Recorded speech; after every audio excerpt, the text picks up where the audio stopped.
For a while, May 2025 definitely didn't look like the month for point-and-click adventure game releases, but things have changed and there's also a couple of exciting looking adventure game hybrids to sink our teeth into this month. So we're kicking this video off with Best Served Cold by Rogueside. This is a murder mystery game set in the last speakeasy in town, the Nightcap.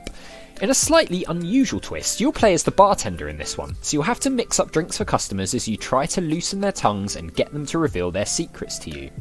Some may be killers, others simply corrupt officials, but you'll need to play detective to work out who you can trust and who you can't.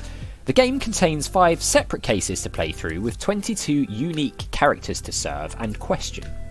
Best Served Cold will be available on PS5, PS4, Xbox, Nintendo Switch and PC from the 5th of May. Next up we have Spirit of the North 2 by Infuse Studio, and to be completely honest this seems more like an adventure RPG than a classic adventure, but I still like what I've seen of it. The ancient open world the game is set in really is beautiful to look at and reminds me a bit of the newer God of War games. You'll play the game as a fox which has been separated from its home and team up with a raven to locate the long lost legendary guardians of the world. This world is full of secrets and challenges to discover, and there's character customization for the fox that involves finding ancient runes to spend on appearance and skill upgrades.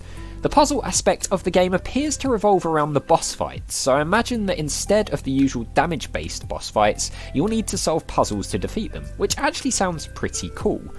Spirit of the North 2 is coming to PC, PS5 and Xbox on the 8th of May. May also has a release from one of my favourite modern adventure game developers, Cosmic Void. This is called Neon Heart City, and it's a futuristic cyberpunk point-and-click adventure game where you play as a private investigator called Elijah Crow. A young girl named Audrey has gone missing and Elijah has been hired to find out what happened to her. Unfortunately for Elijah, things take a turn for the worse when one of his major leads is silenced.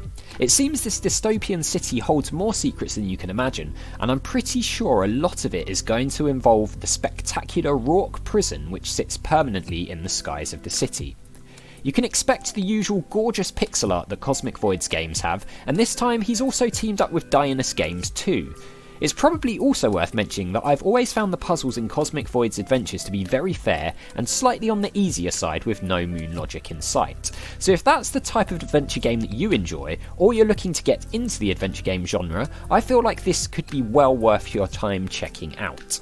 Neon Heart City is coming to PC and Linux on the 13th of May.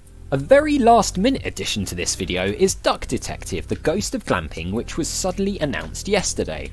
If you've been around my channel for a while, you'll know Duck Detective: The Secret Salami was one of my favourite adventure games released last year, so I'm absolutely thrilled to see Happy Broccoli Games back with another entry to the series. I played and thoroughly enjoyed the Ghost of Glamping demo a few months back, but I expected the game to be released sometime around September or October, but it seems I was very wrong. Eugene McQuacklin is back, and this time he has a sidekick, although he doesn't seem too thrilled about it, as this despairing depressed duck is joined by over-the-top optimist Freddie Fredersen. What could possibly go wrong? The duo are thrust into an investigation involving ghosts haunting a campsite, and like the first game, you'll need to gather clues and interrogate suspects to gather words. These words are then entered into your casebook to piece together what's happened and to solve the case. Again, like the first game, the game duration will be around 2 to 3 hours long depending on how quickly you can work things out, but although short, I'm expecting it to be well worth the money the game will cost you, just like the first one was. Duck Detective: The Ghost of Glamping is coming to PC, PS5, Xbox and Nintendo Switch on the 22nd of May. We also have a very intriguing looking first-person Lovecraftian style point-and-click adventure game on its way this month. This is called My Father Lied, and it's by Luna Games. This game sees us play as Huda, whose father completely disappeared 20 years prior, but now she needs to find out what happened to him. It looks like you can expect the usual style of puzzles you'd see in a first-person point-and-click adventure. Think something along the lines of Myst, but with a slightly different vibe. Solving these puzzles will reveal hidden areas, clues and notes that will allow you to slowly piece together exactly what your father was hiding from you.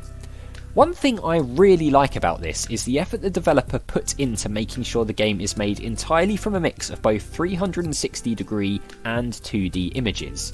This means players with lower spec PCs should still be able to enjoy the visuals without suffering too much in the way of reduced graphics.